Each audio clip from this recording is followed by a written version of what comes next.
We are now joined, our leadoff guest, by two-time Pulitzer Prize-winning reporter, journalist, and best-selling author Bob Woodward. We'll show the book again, War.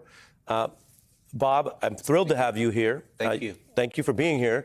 Much to get into. I'm going to read some passages from the book, but right there today, you couldn't have known, we couldn't have known, that your reporting is being quoted by the vice president as part of the contrast that she says is at the heart of the homestretch of this campaign. Tell us what you think. She's quoting Milley through your book accurately. What does this mean right now?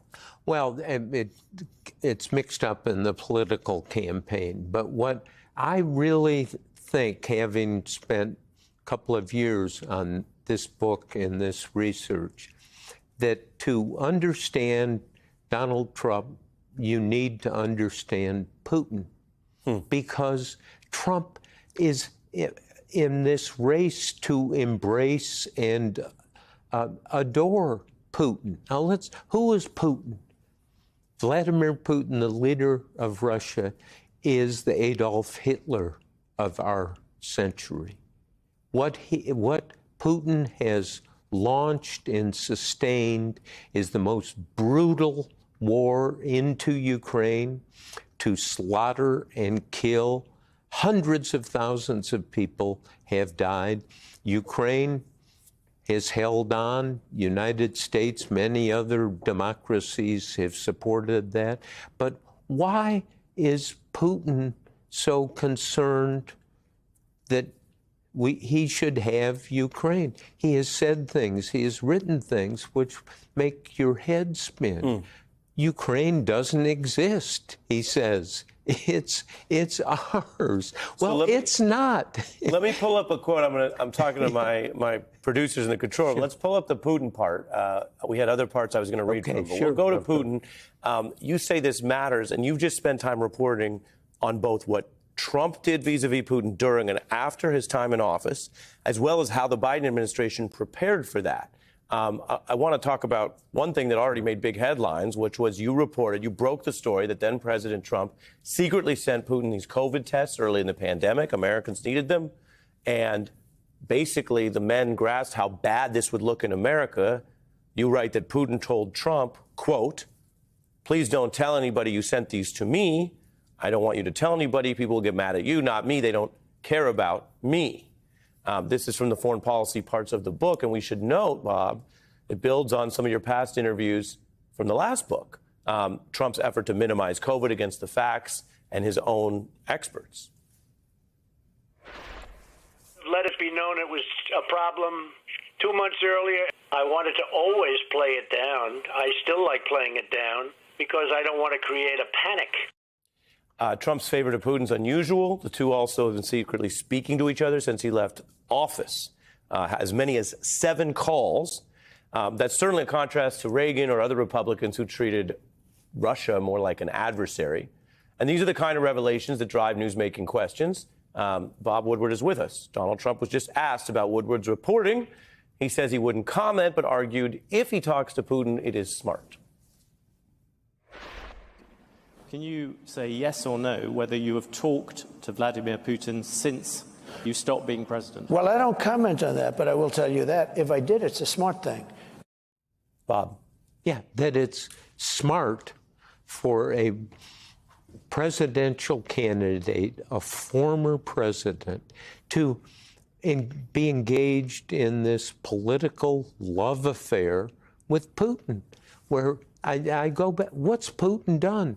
His assault and attack on Ukraine is the biggest war going on in the world right now. It is a threat because Ukraine is a democracy. Just look at the geography of it.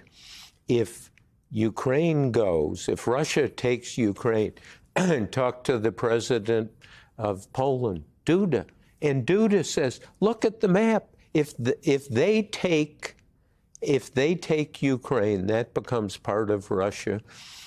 We're next. We have a 300-plus mile border with them.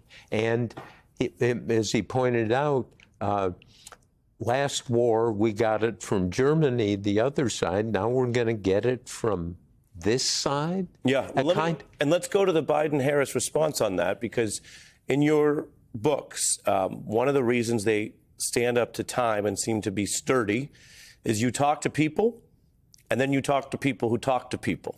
So you sort of surround, right? There's a lot of reporting where people say, I got two sources, I'm going with it, or I got this quote. You surround the Biden presidency in the book, and you report that President Biden, told a trusted friend that the Obama-Biden administration kind of blew it with Putin. That's new reporting. That's pretty striking. What does that mean? Why does that matter? Well, I mean, he literally says, Biden says, Barack did not understand Putin, because what happened during the Barack Obama presidency, the Russians took Crimea, they took some of the Donbass, and it was just like, oh, walk right in. We're not going to get involved on this. And this is Joe Biden saying, you know, this contract that they have of you can go do anything, he said to an associate, President Biden did, I am revoking their effing opportunity, their license to go in and just take other countries. Yeah. This is what this is about. This is not just one side saying, oh, you know, let's have a minor war. This is, we're going to take your whole country. Yeah, we're going to try. It's whether there is any world order or not, and in Europe, a place that's been combustible. As promised, we cut up the book a little bit, Bob. So I want to. I'm sorry. It's good. I want to go back into it on the Ukraine part. I apologize. You have Biden and Harris, who both recently met with Ukraine's leader, even in the campaign homestretch. In the Woodward book, we see reporting about the idea that Putin viewed the Afghanistan withdrawal as a kind of U.S. weakness, that Ukraine was barely discussed when Biden and Putin first met in 21. That was under a year inside of what we now know was this invasion. Some asking if a failure to focus on Ukraine then was a big mistake. Then about 4 months out, you had U.S. intel start to detect that Russia wanted to move. You have the exchange I mentioned to you, Bob, where basically you report Biden saying we effed it up. Obama never took Putin seriously. We gave him a license to continue. And then I'm revoking his blanking license. We've blanked it on TV, Bob.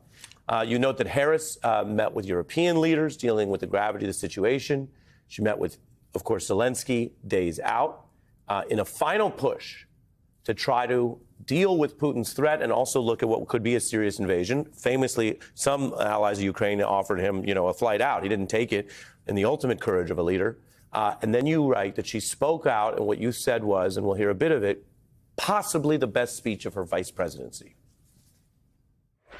Not since the end of the Cold War has this forum convened under such dire circumstances. It takes a lot more strength to build something up than it takes to tear something down.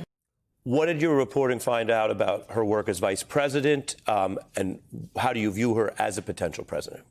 She is going to president's school now, and that is a crash course, even though she's had years of experience, and she clearly is learning. I have scenes in the book which are very vivid, where she comes out and states her own view on some of these things independently of Biden.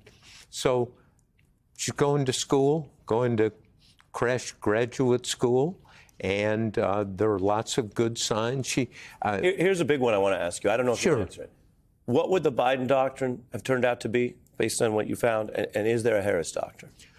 Well, I don't like the idea of you reduce it to a doctrine, because it's moments of decision, debate, and so forth. Harris shows signs of toughness. She has staff is so important. Your producers, you can only do the show because of them, right? I don't want to go off tilt here, but you've met some of them. We're very lucky to have some incredible producers. Yes, and Kamala Harris, the vice president, has a national security advisor named Philip Gordon. Philip Gordon is somebody who worked in even the Clinton White House or State Department, worked in the National Security Council for Obama, has incredible experience.